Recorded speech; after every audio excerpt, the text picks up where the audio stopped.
And I'm Mike. I'm one of the organizers of the Worker Cooperative Credit Union, which is not yet chartered, and I run a website called abolishhumanrentals.org. And today's talk will be on the worker cooperative capital structure. We'll look at sort of what the model is and discuss some suggestions about things that can be done differently.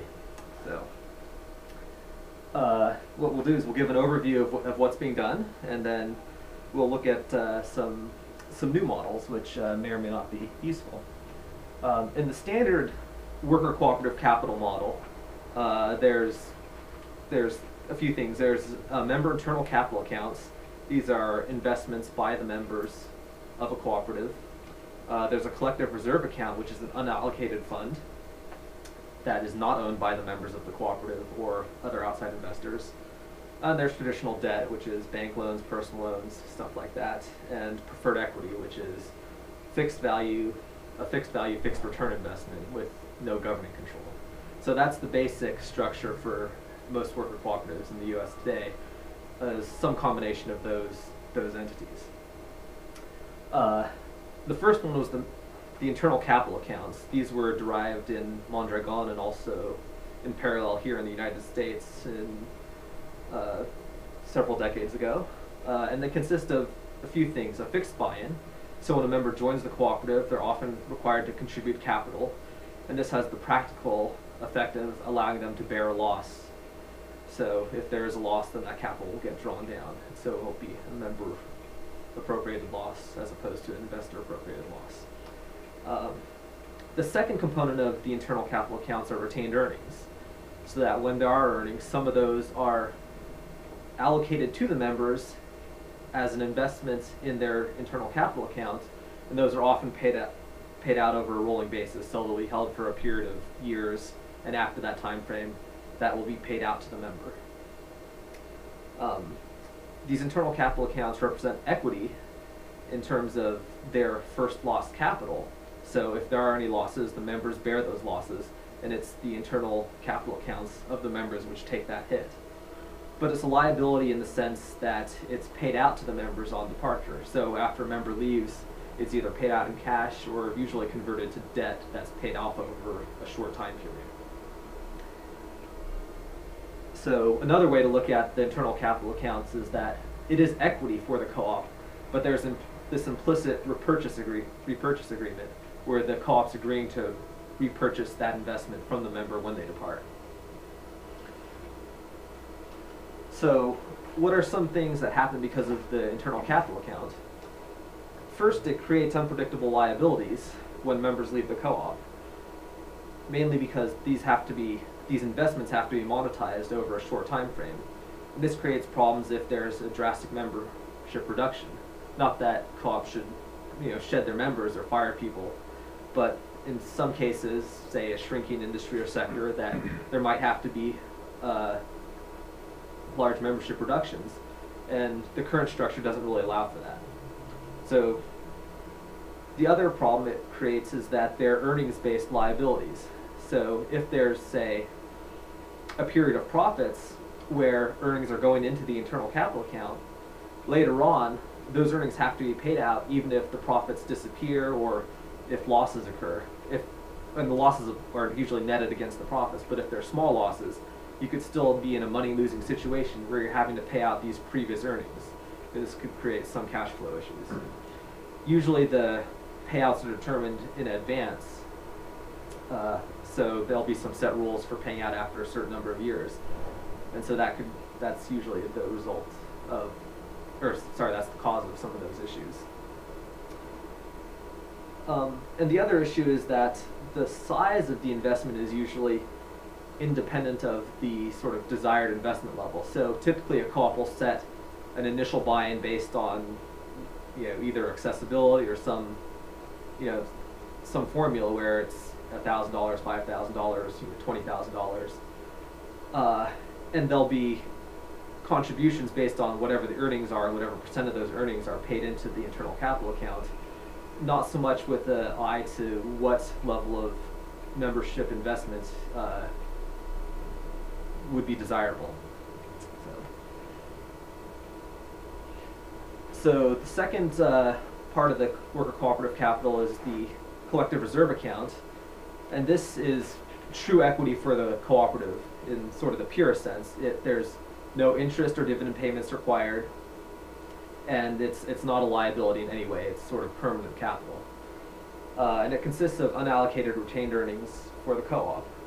So in the usual model, there's whenever there's earnings, a certain percentage will go into the collective reserve account, and if there are losses, a certain percentage will be used to cover those losses.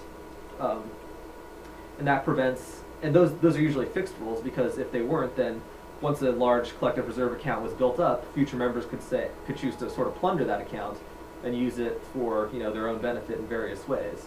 So it only really works when there's sort of very strict fixed set of rules governing what goes in and what comes out of the collective reserve account. And the idea behind the collective reserve account is to reduce the liabilities and the likelihood that the internal capital accounts could be paid out. So it would be hard for a co-op with just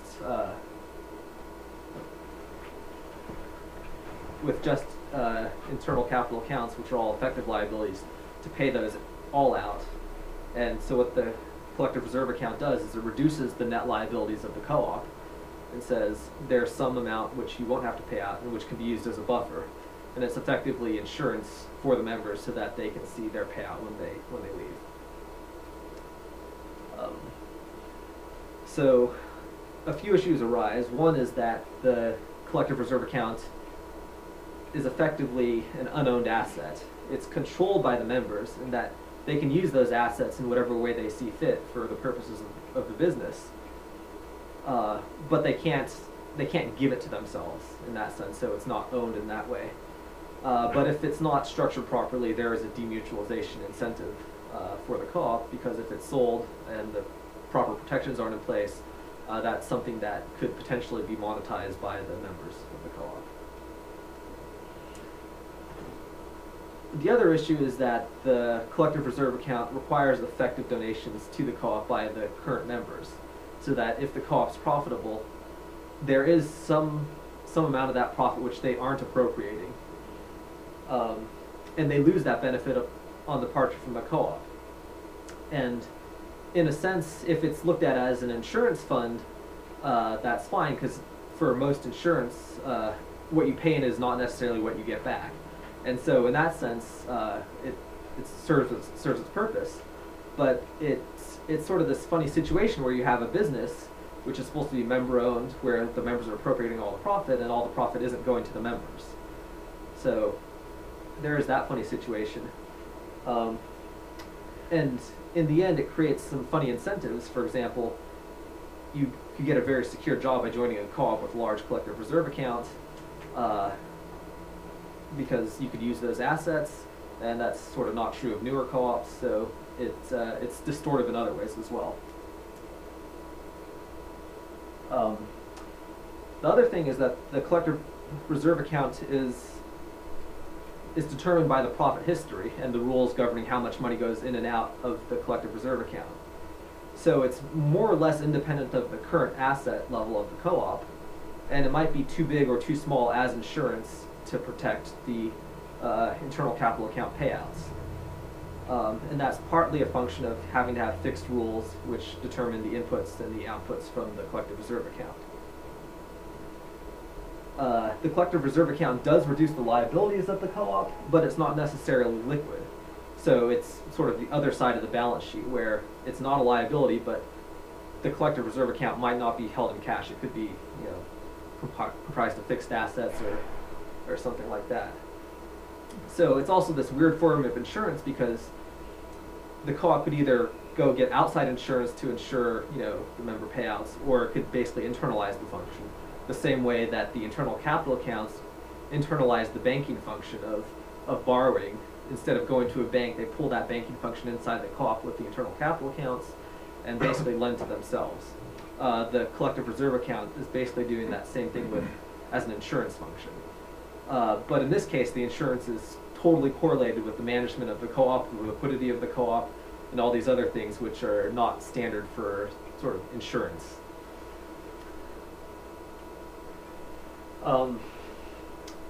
The debt and preferred equity are fairly straightforward. They're fixed value, they pay a fixed return, and here we mean a capped return. So in the case of preferred equity, the dividends could be, say, up to 5% at the discretion of the co-op. There's no governing control associated with either of them.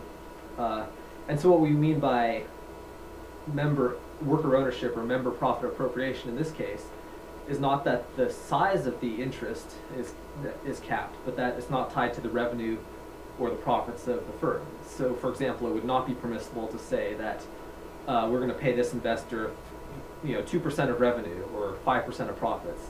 That would not be okay. What would be okay is to say, we're going to take a loan or issue preferred equity at 20-30% interest. So it's not to say that it would be good to have a high interest loan or investment, but that's not inherently violating the worker ownership. So there's no rule that says co-ops can't accept a predatory loan, however bad that may be. It's that the investment can't be tied to the revenue or ownership of the firm. So in worker co-ops, there's also a system of patronage where the earnings of the co-op in any period are paid out. Some are paid out immediately. Some go into the internal capital account where they're deferred. And some, of course, go into the collective reserve account. But the total earnings of a firm also have a component which could be an unrealized capital gain. For example, if a co-op had assets that were marked to market, say a co-op made gold widgets or something, and as that gold fluctuated in value, that would create earnings or losses for the co-op. So if the value tripled, the earnings of the co-op would go up, and the co-op would be forced to monetize those earnings, partly in the present by the immediate payout to the members, and also in the future after a deferred period through the internal capital account. So that's also sort of a funny thing, which probably doesn't happen to very many co-ops. But the combination of all these things make it very difficult to have certain types of co-ops.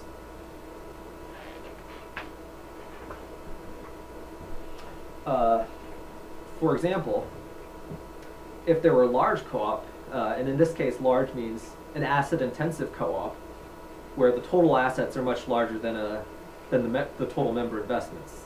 For example, any of the large firms in the U.S. this would qualify, where the tangible assets are, if you divide the number of members, it's much more than $1 million per member, or even anything close. And this means two things. One, that there has to be significant outside financing for the co-op. But two, if those assets are marked to market and they change in value, the members are susceptible to those fluctuations, and that their investment can be wiped out very easily by some downward price movement. And there's some practical caps on the level of member investments. Members can't invest $1 million in their co-op or probably anything close. So this is a practical limitation which prevents many co-ops from being large in the sense of, high asset. And this was historically had a lot of relevance because when sort of the Industrial Revolution came around, that was sort of when the worker co-ops got run over in terms of by conventional businesses that were able to attract large investment, and that was one of the ways that they sort of sidelined worker control and workplace democracy. And it seems that our current system doesn't really address some of those issues which were faced by sort of large capital-intensive businesses which now dominate.